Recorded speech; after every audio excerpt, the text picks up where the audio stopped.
Hi, I'm Jalisa Lynn with the digital team, and I'm here with sports medicine physician Dr. Mayer, and we are here to answer your questions, sports related questions that you put in the comment section below. How are you doing today? I'm excellent, thanks. Good. All right, so our first question is how can sport injuries be prevented when starting a new workout routine? That's a great question. What we tell our folks, especially in the beginning of the new year, when we're excited about getting back into our activity and getting more exercise, is to have some reasonable goals set forth before you reach your final goal. So let's say your goal is to run a marathon. Well, you can't just get up off the couch and run a marathon right out of the gate. So we want you to look up running programs that get you to do a slow progression and increase the mileage to decrease your chance for injury. Okay. And our next question, how do I know if I tore my ACL? Another great question. The ACL is short for the anterior cruciate ligament, which is a main ligament within the knee that restrains the knee from any twisting, turning, or pivoting. It's a really important ligament. Things that you may hear or feel if you've sustained an ACL injury is a feeling or hearing a pop or snap in the knee after you've planted your foot and twisted too quickly. Great. How are sprains and strains treated? So probably want to start off first by defining what a sprain or a strain is, because they are different. A sprain is a stretch or tearing of a ligament. A ligament is a piece of tissue that connects bone to bone. A strain is an injury pattern that we see in muscles and tendons. So we treat them similarly but can be sometimes different. Typically what we recommend folks to do initially is the RICE method: rest, ice, compression, and elevation. Okay. So what causes a sprain? A sprain is too much force going across a ligament. The most common ones that we typically see are knee ligament sprains or ankle sprains, such as if you roll your ankle playing basketball. Okay. What can I do after an injury to decrease the severity of the injury?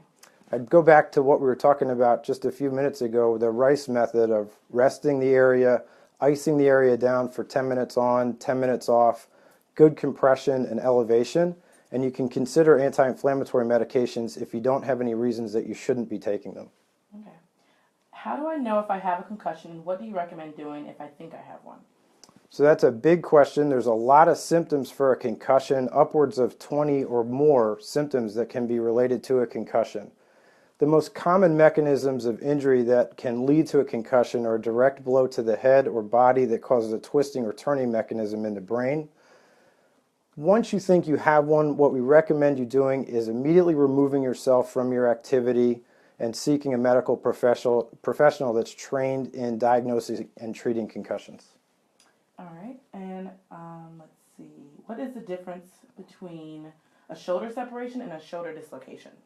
So there's two main joints in the shoulder: the AC joint, which is up top on the shoulder, and then the true shoulder joint, which everyone thinks about as the ball and socket joint. When you hear about someone separating their shoulder, that's spraining or tearing the ligaments up in the AC joint. When you hear a dislocation, that's typically the ball and socket have been injured. Okay. And I feel sick. Should I still work out? So this is a good one for this time of year. People can get coughs and colds and runny noses, and we don't want that to decrease your energy or enthusiasm of your exercising. We recommend folks follow what's called the neck rule. So any type of symptoms that are from the neck up, stuffy nose, sneezing, a little bit of a head cold, it's okay to work out probably at 60 or 70% capacity. If you have symptoms that are below your neck, a cough, your stomach's not feeling well, or especially a fever, we recommend keeping out of the activities or gym until their symptoms subside.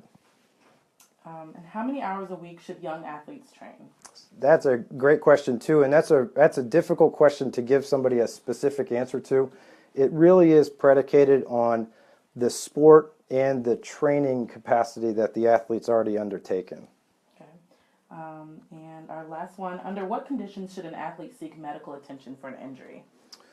That can be varied depending on the body area that's been injured. Obviously, if you feel like you've sustained a concussion, it'd be recommended that you seek an evaluation from a medical professional.